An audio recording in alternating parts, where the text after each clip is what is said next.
Hi, children and friends. So, as I told you earlier here, one important thing that he has mentioned here, what does he say?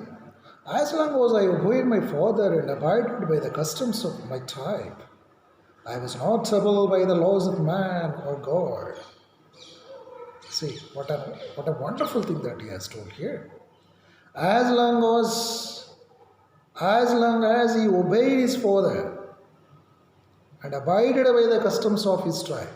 So the customs which have been set by his tribe is a group, a sect where he lives and a race to which he belongs.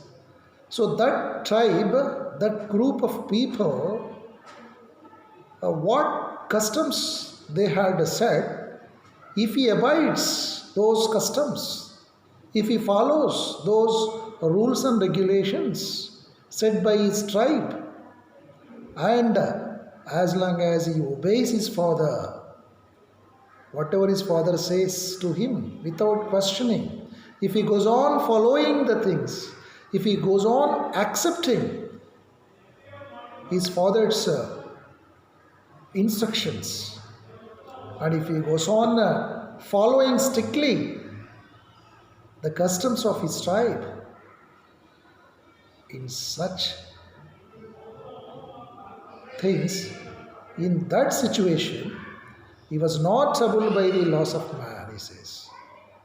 And he was not troubled by the laws of man, the laws which have been set by the man, the laws which have been set by his particular society, and even if the laws are set by God. So he had never been troubled, he says. What is the condition? Provided that if he obeys his father's instructions, provided that if he abides by the customs of his tribe, if he follows the rules and regulations of his society, then he was not troubled by the laws of man or God. Remember that. Okay, that's what he says here. And also, he says one more thing here with us. It was only when I began to learn that my boyhood freedom was an illusion, when I discovered as a young man that my freedom had already been taken from me, that I began to hunger for it. Yes, the hunger started in his mind. When? It was only when he began to learn that his boyhood freedom was an illusion. When he started learning, when he started understanding, what did he understand? His boyhood freedom was an illusion. Illusion is the word here. What does it mean? Illusion means it's an idea or belief which is not at all true. Illusion is not true. It's an illusion, means a particular belief or a thing, an idea which is not true is called an illusion. What is an illusion in his mind? His boyhood freedom was an illusion, he says. When he began to learn, when he comes to know that his boyhood, the freedom was an illusion. His boyhood, the freedom was not a true thing. It's a false one when he comes to know likewise. And when he discovered as a young man that his freedom had already been taken from him, being a young man, when he became young, then he realized it, then he discovered, then he observed, then he noticed, then he understood the situation in his society that his freedom had already been taken from him. No freedom at all with him. His freedom whensoever had been taken by him, that's what he understood, that's what he had discovered, that's what he had understood about his society when he has been like a young man. That I began to hunger for it. That is the time When he came to know that, when he understood that his boyhood freedom was an illusion, and being a young man, when he understood that his freedom had already been taken from him, from his society, there he began to hunger for it. There he began to wish for a strong freedom, for a strong independence. There the hunger started in his mind. There the strong desire started in his mind. That's what he says here. And also he says that I wanted freedom only for myself. The transitory freedoms of being able to stay out at night, read what I pleased and go where I chose. And also at first as a student I wanted freedom only for myself, the transitory freedoms of being able to stay out at night and read and what I pleased to go where I chose. He says, at first as a student, what he feels, what he thought in his mind, he says that he wanted the freedom only for himself. Being a student, what he aspired for, what he wanted, what he wished freedom only for himself. And these are all mere freedoms like being able to stay out at night. If he wants to stay out at night, yes, freely he can stay out at night. If he wants to read a book, freely he can read. And if he pleased and go where I chose, if he wants to enjoy going out somewhere, he can choose his own place where he wants to go and all. So these sort of freedoms are enough. That's what he felt as a student in his life.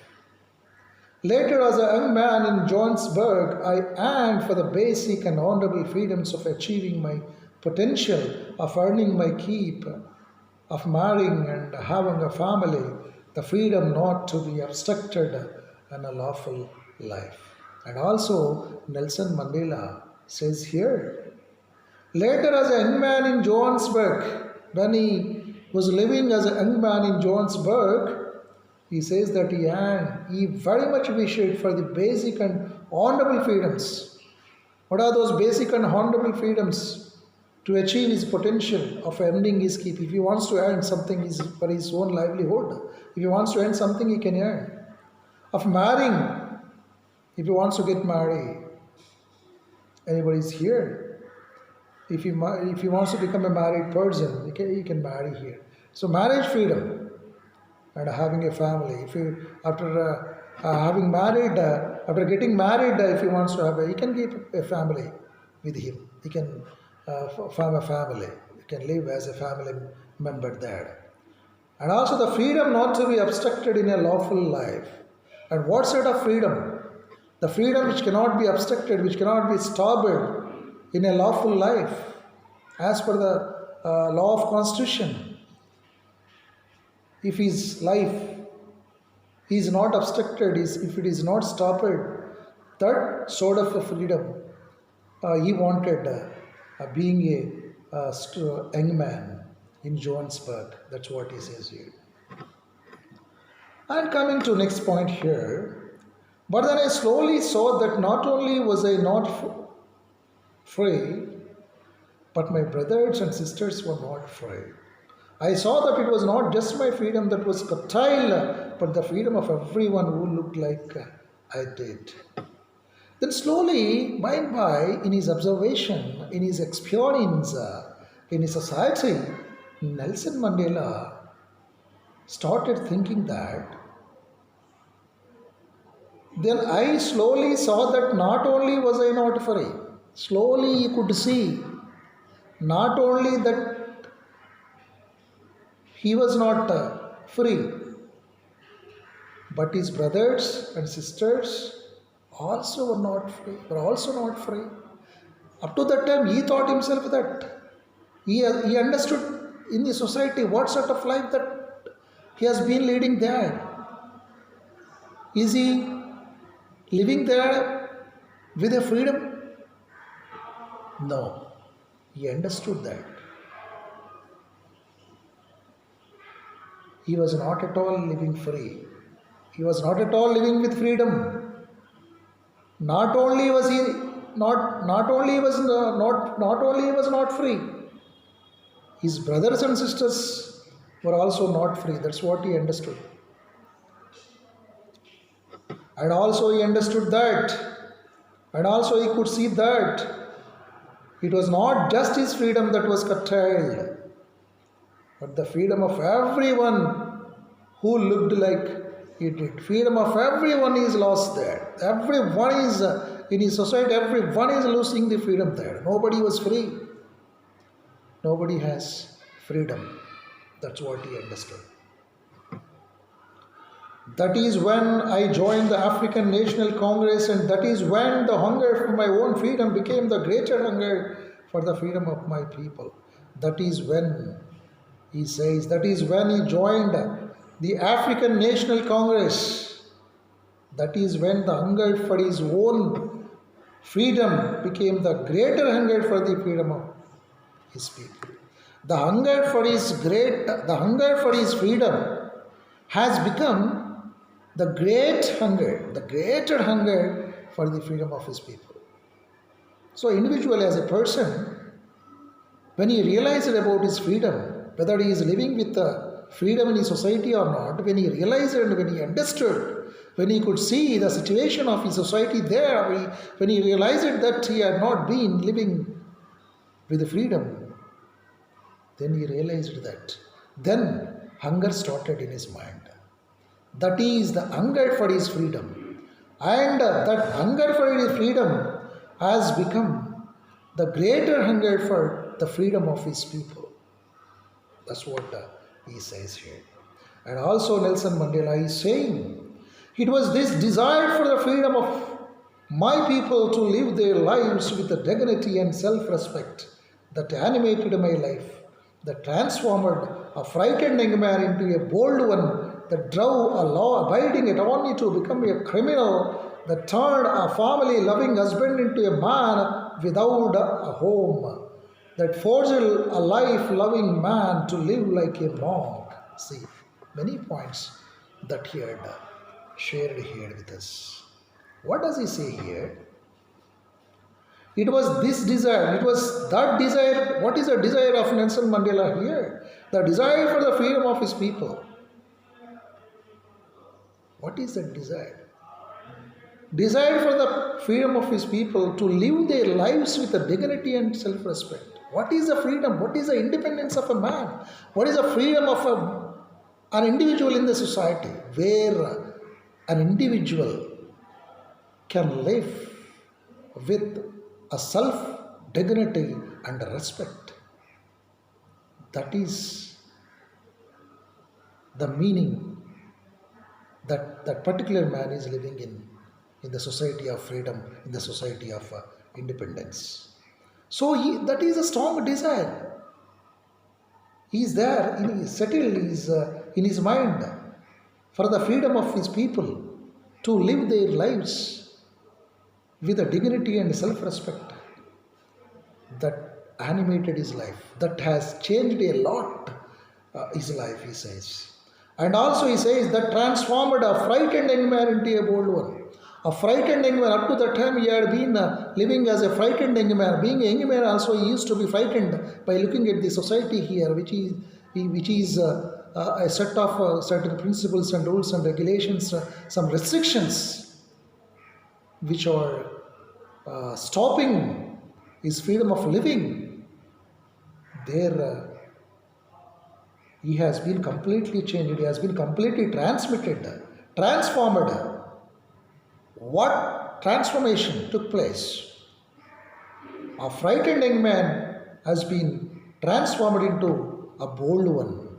Earlier he used to be a frightened young man, later he had been completely turned into a bold one, a bold man, a daring person, a bold person likewise. And also he says that drove a law-abiding attorney to become a criminal. Earlier he was a law-abiding attorney. What are the laws of the society of that day?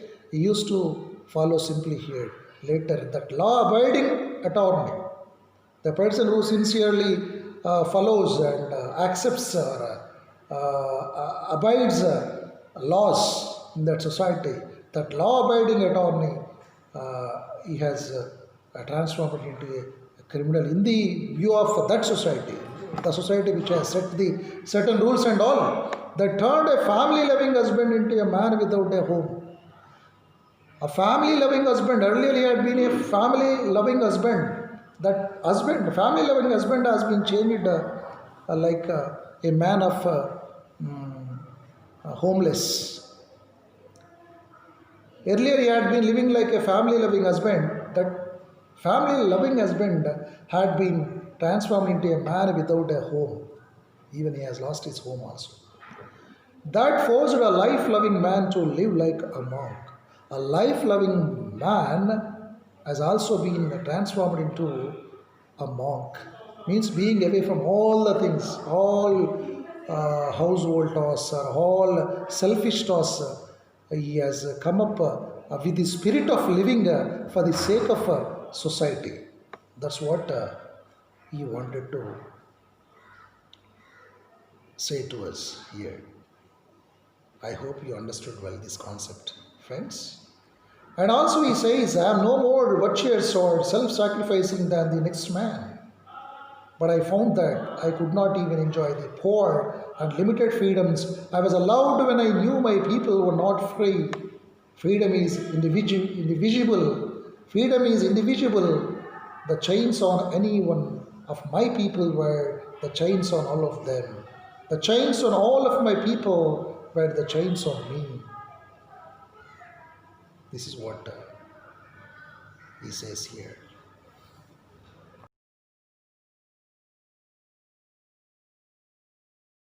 So, friends, as I had told you earlier, that where Nelson Mandela, the great leader, had been explaining, had been sharing his experiences with us in the form of a speech here.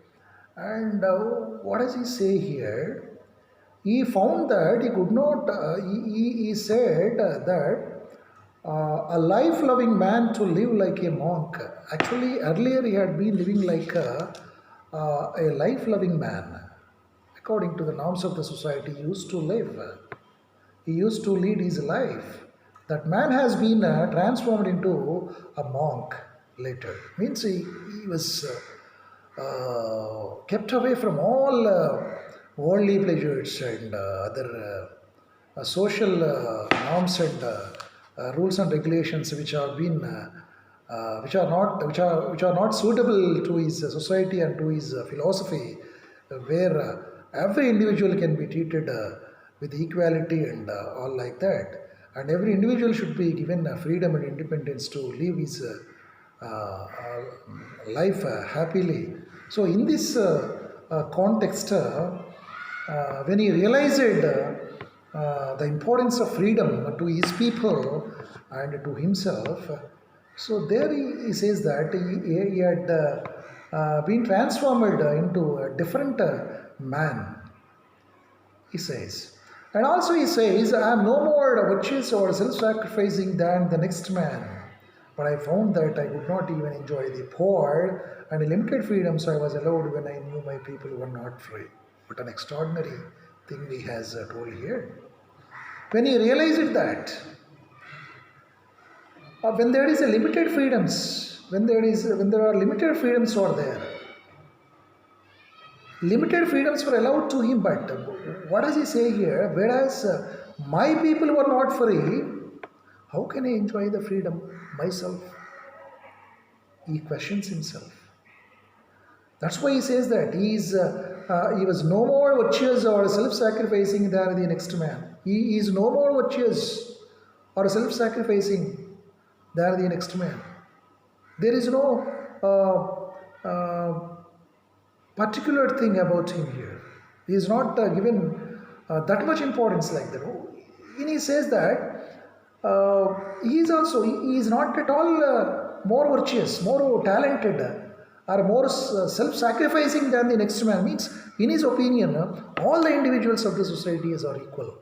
All the men in the society are equal. And also he says that he found that he could not even enjoy the poor and the limited freedoms. He could not even enjoy the poor and the limited freedoms, and says that he was allowed when he knew his people were not free. He could not enjoy whatever the little freedoms that he had been with him, that he had with him. What is the poverty he has been there with him? With the poverty or with the being poor and with the limited freedoms, he could not enjoy even those little freedoms also which have been given to him in his society at the time.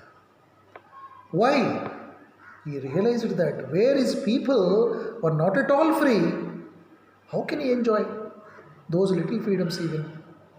So that's what he says. That's what he says, that he could not even enjoy the poor and the limited freedoms. He was allowed a poor and little freedoms that he was allowed those limited freedoms which he was allowed, for which he was allowed, even that also he could not enjoy, he says, because when he knew his people were not free, when he came to know that, when he realized that his people were not at all free, even he could not enjoy his little freedoms which were given to him. So this says his love for his people, his responsibility towards his people, his wonderful thought towards his people. And also he says, freedom is indivisible. Freedom is indivisible. It should not be divided. There should not be division in freedom. To one man, one freedom, to other man, another freedom, like that it should not be. Freedom should be treated equally. Freedom should be shared equally amongst the people. That is his opinion here. So that's why he says freedom is indivisible. It should not be divided. The chains on any one of my people were the chains on all of them, he says. The chains on any one of my people, the chains of any one of his people were the chains of all of them, he says. Any individual of the society has chains of restrictions on him. That means his total society, everyone in that society has also chains on them. If any restrictions are there on any individual of his society there, any individual of his country is there, so those are the chains of all the people living in his society. That's what he says here. Means any individual is not enjoying the freedom, any individual is not enjoying independence there, that means every individual is losing freedom. Every individual is having chains on them. That's what he says. The chains on all of my people were the chains on me also, he says. The chains of all of his people, the chains on all of his people were the chains on him. See here, all of his people are living the chains of restrictions. There are chains on them. Means where they are not given freedom at all, where they are not given independence at all to live on their own, where they are restricted, where they are stopped, where they are completely obstructed to lead a happy life. So there, the same thing also, being a citizen of his country there, being an individual of his society there, he feels that those same chains are also on him. Those same restrictions are also on him. That's what he feels, he says here. And also he says, I knew that the oppressed must be liberated just as surely as the oppressed. See what he saying here? He knew that the oppressor must be liberated just as surely as the oppressed. Yes, oppressed people should also be liberated, like oppressor. Oppressor, the person who oppresses others, the person who tries to rule others with his unlawful activities, who tries to dominate the other people, a particular sect of people, a particular group of people whom he wants to dominate, that particular oppressor, that particular oppressor must also be liberated, must also be freed, just as surely as the oppressed. So oppressed people should also become free like oppressor. Also he says, a man who takes away another man's freedom is a prisoner of hatred. And also he says that a man who takes away another man's freedom is a prisoner of hatred. If a man, a person who takes away another man's freedom, who tries to take away another man's freedom, he is also considered a prisoner of hatred. That particular person who wants to take away another man's freedom, he is considered to be a prisoner of hatred, a prisoner of hatred feeling. That's what he says. And also he is saying here, he is locked behind the boards of prejudice and narrow-mindedness. This particular person, this particular man, this particular individual of the society who takes away another man's freedom, he is a prisoner of hatred, and also he is meant to have been locked behind the bars of prejudice. He is meant to have been locked behind the bars of prejudice, and he is the man to be considered a narrow-mindedness, with narrow-mindedness. He is the man to be considered that he is a narrow-minded man, and he is the man who is behind the bars of prejudice. He is a man of full of prejudices, and he is a man of narrow-mindedness. That sort of man who wants to take away another man's freedom is a prisoner of hatred, and he is he is meant for locked behind the bars of prejudices, and he is a man of narrow-mindedness. That's what he says. And also he is saying here, I am not truly free if I am taking away someone else's freedom, just as surely as I am not free when my freedom is taken from me. When my freedom has been taken away from me, I cannot be free, I cannot live as a free man. In the same manner, he says that I am not truly free if I am taking away someone else's freedom. If I go on taking away someone else's freedom, I am not truly free actually. Means if an individual of the society wants to take away from somebody's freedom away, if he wants to take away somebody's freedom from them, how can he live freely? That's what he says here. Just as surely as I am not free when my freedom is taken from me here. And also Nelson Mandela says here that he is not free in his opinion that if his freedom is taken from him. If his freedom is taken from him, he is not free man. Yes, if every individual feels like that, if your freedom is taken away from you people, you feel like that you are not free persons. So in the same manner, he says that